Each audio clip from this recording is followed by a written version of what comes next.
Hey guys, तो बहुत से लोगों को कन्फ्यूजन है कि ये जो न्यूट्रीफैक्टर के सप्लीमेंट्स हैं इसके अंदर 850 मिलीग्राम्स मैग्नीशियम ग्लाइसिनेट है, तो ये बहुत ज़्यादा हैवी डोज है और ये जो डेली रिकमेंडेड डोज है उससे जो है बहुत हाई है। लेकिन ऐसा कुछ भी नहीं है। बैग पे भी मेंशन्ड है कि इट्स 120। बेसिकली आपका जो मैग्नीशियम है वो 120 मिलीग्राम है।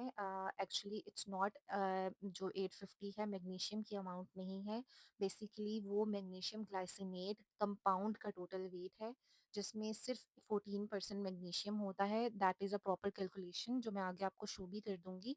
सो अगर तो आप फार्मास्यूटिकल में होते हो या नोट्रा में भी आपके पास जो रॉ मटेरियल आता है उससे आप इजीली कैलकुलेट कर सकते हो। मैंने ये एक रफली कैलकुलेट किया है और it's almost approximately 120 milligram elemental magnesium बनती है। बाकी रिमेनिंग जो होता है वो ग्लाइसिन होता है और ग्लाइसिन खुद भी एक अमीनो एसिड है। इट्स नॉट लाइक कि वो कुछ बुरी चीज़ है। ग्लाइसिनेट फॉर्म जो है बेसिकली आपकी स्टमक फ्रेंडली है और एब्जॉर्ब भी ज़्यादा होता है because of glycine also. And glycine जो है आपकी बॉडी को काम भी करता है और स्लीप में भी हेल्प करता है, हेल्पफुल है। और ये जो डेली रिकमेंडेड डोज है उससे बहुत कम डोज है और ये। बेसिकली ये जो 850 है it totally depends on your like आप कौन सी फॉर्म ऑफ मैग्नीशियम यूज़ करें, उसके अकॉर्डिंग कैलकुलेशन जो है वो चेंज होती रहती है। ऑक्साइड की जो होगी फॉर्म में इट्स डिफरेंट कैलकुलेशन।